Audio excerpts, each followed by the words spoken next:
What's up, everybody? Good morning. It is still the off season. It is the slowest part of the off season. And you know how I know that? You know what's a great way to tell that it is the deadest part of the off season? When you start seeing people talking about the Mount Rushmore of X. Mount Rushmore of a particular team, Mount Rushmore of a particular position, Mount Rushmore of a division, Mount Rushmore of the entire league, Mount Rushmore of the decade. People love Mount Rushmores. So it's a pretty cool concept, admittedly, right? For my foreign audience, which I know there are some of you out there who don't know what Mount Rushmore is. We have a monument in the United States of America. It's a gigantic carving. It's a carving in the side of a mountain of four U.S. presidents that are generally considered to be among the most notable, successful, and memorable presidents America has ever had.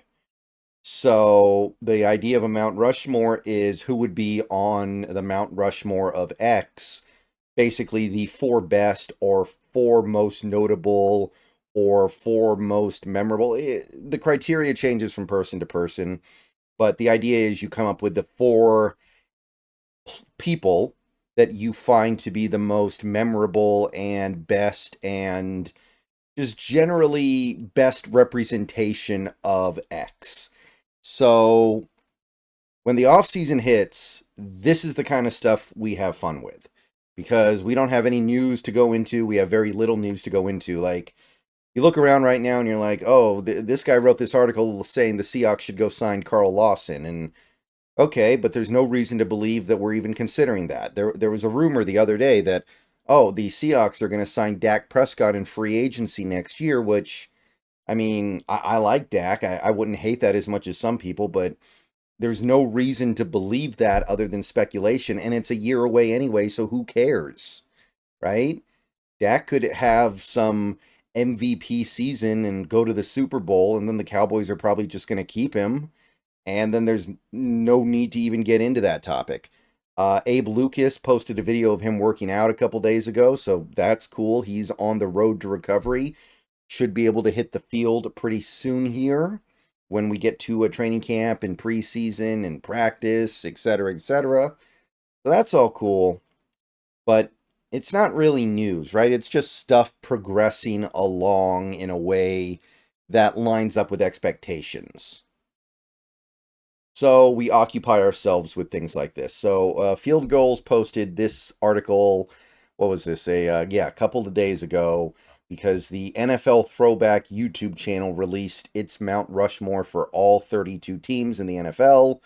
So I'm not going to go over all of it because we don't care about most of it, but they did one for the Seahawks. And then this was also a couple days ago.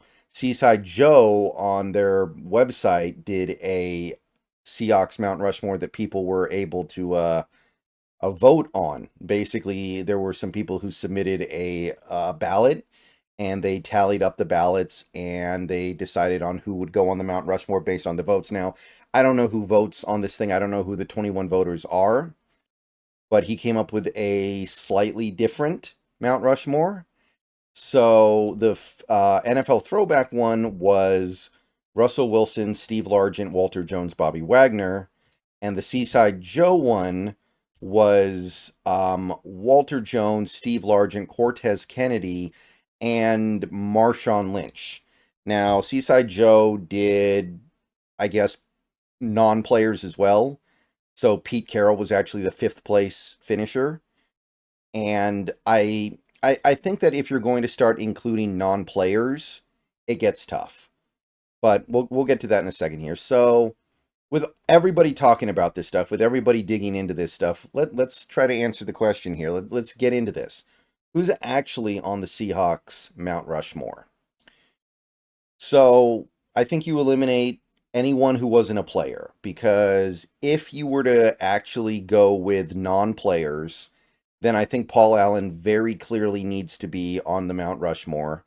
And I think Pete Carroll needs to clearly be on the Mount Rushmore. And I think you could make a pretty good argument that Holmgren or Knox should be on it as well. Maybe even both. So if you start getting into that stuff, it's really easy to come to the conclusion that there shouldn't be any players on it, or maybe just one. So I'm wiping that off. I'm not going to get into that because I think that any non-player or all-inclusive Seahawks Mount Rushmore has to have absolutely 100% all day Paul Allen, Pete Carroll, and depending on your perspective, either Holmgren, Knox, or both. But that's not that interesting because then you have no players. You've got nothing to discuss, really. So, talking about the players, I'm looking at this one that the NFL Throwback YouTube channel did. And usually, when it comes to big media personality types doing Seahawks discussion, I think they're way off, but I don't think so here.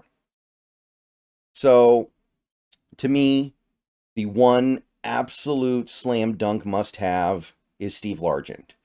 Steve Largent is clearly the greatest Seahawk of all time.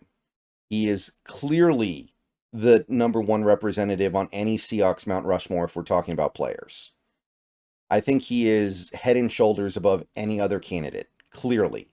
When Steve Largent retired, he was generally considered to be the greatest receiver in NFL history, at least top three.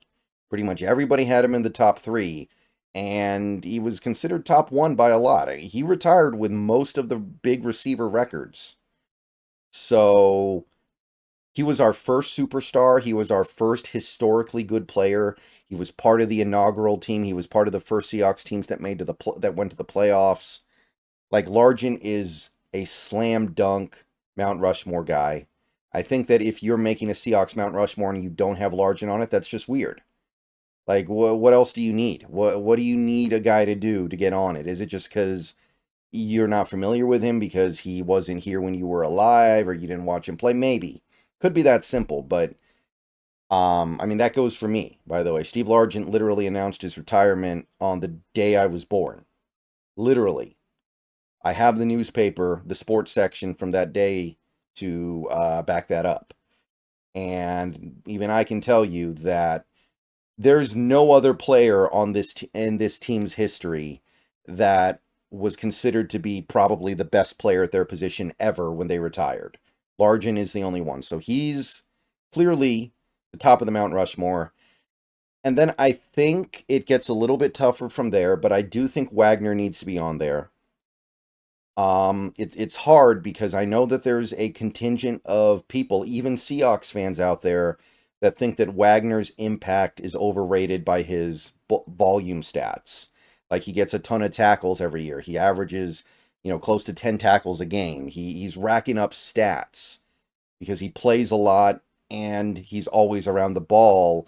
I know that there are some people out there that would say, oh, he didn't really have that big of an impact on stuff. He wasn't that important. It wasn't that big of a deal to have him around. But he spent most of his career printing all pro nods and Pro Bowls and constantly among the league leaders in tackles.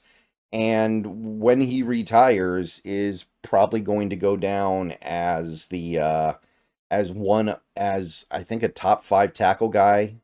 It's going to be like top 8 minimum, but I think he's going to creep up into that top 5. So I do think that Bobby has to be one of the guys on there.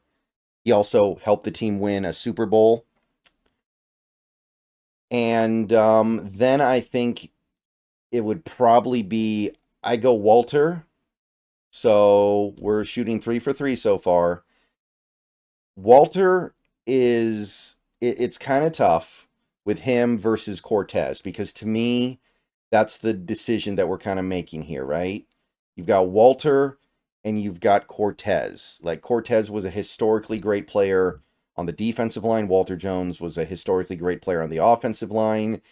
They both formed cornerstones, very, very crucial parts of some really, really great units. Walter Jones offensively and Cortez Kennedy defensively.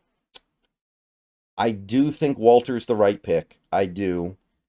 He played a little bit longer. He played in a bunch of playoff games. He played in a Super Bowl. And I think that at the end of the day, when you take a look at his career versus Cortez, I think Walter was probably a little bit more valuable. And I also think that ultimately, at the end of the day, this is a quarterback-driven league. So I understand that Cortez Kennedy was not only at one point in his career the best player in the league at his position, and that's something that I really place a lot on. Cortez Kennedy was at one point not only the best player in the league at his position, but generally considered to be the best defensive player in football. He made the not just made, he won Defensive Player of the Year on a terrible team, a 2-14 team. So he was considered the best defensive player in the league in 1992. So there was a point where he was literally the best player in the league on that side of the ball, according to the general consensus. And I know you can't say that about Russell Wilson, but this is a quarterback-driven league. And unlike Cortez Kennedy, Russell Wilson actually had a lot of postseason success. He won a Super Bowl. He played another Super Bowl. He had a good string of playoff success in the early parts of his career. He presided over, at least partially, the most successful era of Seahawks football, and he's playing the most public known position. And I think that means he has to make it. So I think the NFL Throwback YouTube channel actually nailed this personally. Largent, Wagner, Jones, Wilson, and the odd guy out would be Cortez. And it's just a simple matter of he was kind of the bright spot of the really, really bad era of Seahawks football, right? Like, he was the best thing going on those really, really bad Seahawks teams in the 1990s. And I don't doubt that he brings some things to the table in terms of accolades that these guys don't. Even a guy like Bobby Wagner, I don't know if he's really the player that, really the player at his peak that Cortez was. But all these guys at least experienced some level of playoff success, and we felt like we got pretty much everything we could get out of all of these guys. I feel like when they either retired or left, I kind of feel like the general consensus from us as fans and the fan base and people is that we got a lot, we got about as much as we could out of them, even if we didn't win a Super Bowl or make it to a Super Bowl like with Largent and Jones. So the Seaside Joe one, this one's definitely interesting to me. Walter Jones was number one, Largent was two, Cortez was third, and Marshawn was fourth. Marshawn, I can understand that he has like this aura about him that makes it feel like he represented that Seahawks team that won the Super Bowl and went to another and had four consecutive really successful seasons. The first, I guess, 4 years of the, I guess you would call it Russell Wilson, Bobby Wagner era. I know that there's a certain persona that Marshawn Lynch presents that makes him feel like this larger than life personality, but it's hard for me to go that way when he was only here, what? He was here, he was here, I want to say 6 years, and then he came back for a seventh year for a part-time role in the playoffs in 2019. And of those seasons he had, I mean, some of them weren't that good. Some of them were like, oh, he got hurt and didn't play a ton. I think it would be really hard to argue something like Marshawn Lynch when you have guys who played a decade or more with the team. Like, you look at these guys, they all played more than a decade, or in the case of Wilson, exactly a decade. But you a guy like Marshawn, who played basically 7 seasons, and in terms of how much he actually played, it was probably more like 5 or 6. That's tough, especially playing a position like running back. So the other guys who got votes in the Seaside Joe one, you had Sherman. I think that's tough to argue at this point. I mean, he gave you basically, what, 6 seasons? Kenny Easley's definitely a compelling one. I feel like he gets a little bit lost behind a guy like a Cortez Kennedy, which, I mean, he wasn't as good as Cortez Kennedy defensively, but he's certainly it feels like he gets lost a little bit. I'm surprised Wagner gets so little respect from the Seaside Joe ballots, and then you've got Cam Chancellor, where I just feel like he didn't play long enough to have this convo. But Mount Rushmore means something different to everybody. I think that a guy like a Matt Hasselbeck who clearly on merit and on production and ability and talent does not belong in any kind of a Seahawks Mount Rushmore. He was our franchise quarterback for a pretty successful time. He was the quarterback for our first ever Super Bowl trip. He had 3 Pro Bowls here. We liked having him. He was a good quarterback to have, but he clearly is not as good as you could probably find, 10 to 15 guys who clearly, objectively speaking, belong on the Mount Rushmore before Matt Hasselbeck. But at the same time, there's a certain something that you can't totally account for with Hasselbeck because he was the first quarterback to take the team to a Super Bowl. So for some people, he is up there. A guy like a Tyler Lockett, who has never even made the Pro Bowl in his career as anything other than a kick returner, because he's been such a consummate professional and a consummate Seahawk and has been reliable for so long for this team and has had production with multiple quarterbacks. And a guy like a Jim Zorn, who was really our first quarterback, and some would say Dave Craig was our first franchise quarterback, and Max Strong kind of embodied a lot of stuff that we liked about that. Those Seahawks teams that had success with Holmgren.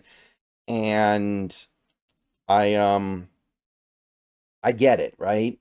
But I think it's really hard to argue unless you're talking about something subjective, right? Like, I was a kid, I was a teenager when the Seahawks made their Super Bowl runs with Holmgren. So that means more to me than it probably should. Like, I have said this before, as weird as this is, while Pete Carroll was clearly a more successful coach than Holmgren, I remember the Mike Holmgren coaching era better than I remember the Pete Carroll one, because I was a kid just, wanting one of my sports teams to be really good and go on some kind of a championship run. And the 90s weren't great, and the OOs, they had some rough moments too. Those Seahawks teams with Holmgren were, other than maybe a little bit of stuff with the Mariners, like the sporadic playoff appearances of the Mariners in the 90s and then the Ichiro year, that was what I had. So that was like my first taste of like, wow, we have a really, really elite team here that can compete for titles. So Holmgren, to me, I know he's not a more successful Seahawks coach than Carroll, but to me, the Holmgren stuff meant more. I was younger then. It meant more. All right, see you guys later. Go Hawks. Let me know what you think.